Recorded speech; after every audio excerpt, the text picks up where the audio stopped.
علیکم ورحمت الله وبرکاتو. دا مې پلار ده له دې ځمکې کته ملا یې ماته له دې ځمکې کته مړ ده. یوه پښه یې ماته سوې وه پرې سوه، بله پښه یې اوس ماته ده پرې کېږي.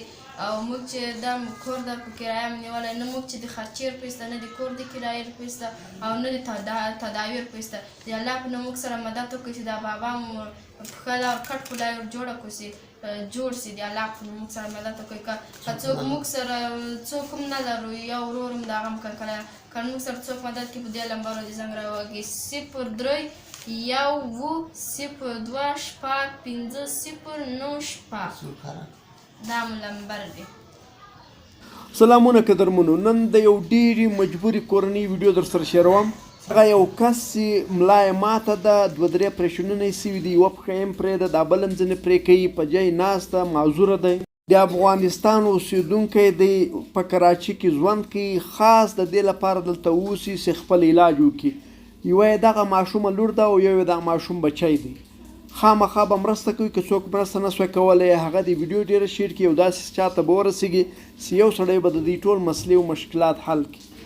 دا یې پښه ده، دا یې اوله پښه ده، داسې اول پرې سوه، اوس هغه هم ماته ده په ګونډه کې، هغه هم پرې کېدل واله ده. موږ چې اوس نه روپۍ سته چې هغوی کړو ټوله پورته شنه ده، نه روپۍ سته ځینې پرې کړو او نه روپۍ سته چې بېرته یې کوشي پرې کړو، خالي سپین بنداژ یې پرې ور اچوو، نه د ماړۍ روپۍ را اخیسته چې شپې ماړۍ پرې خورو، او نه د خرچې روپۍ را سره شته. د الله په نوم موږ سره مدد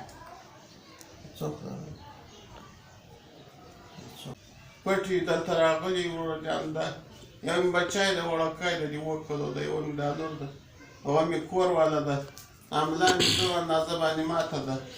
بیا مې دغه پښه وروره جانه ماته ده، پړسېدلې ده، اوس یې ډاکټرانو ویلې ده نښه کېږي کوشیر نه اخلي، فلجه مې ته دغه کې ده خلطه ده دغه کې جوابچی.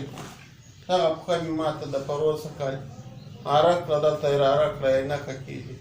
دغه هم ماته سوه، تر کټ بېدله یې ماته سوه، ډاکټرانو راره کړه چې ویلې دا نښه کېږي.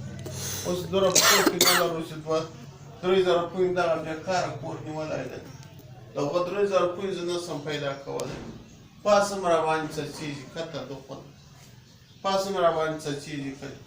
د الله په رضا خاص څوک کومک کړي د الله سره کړي، دا روزه کې وروره جان کومک را سره وکړي.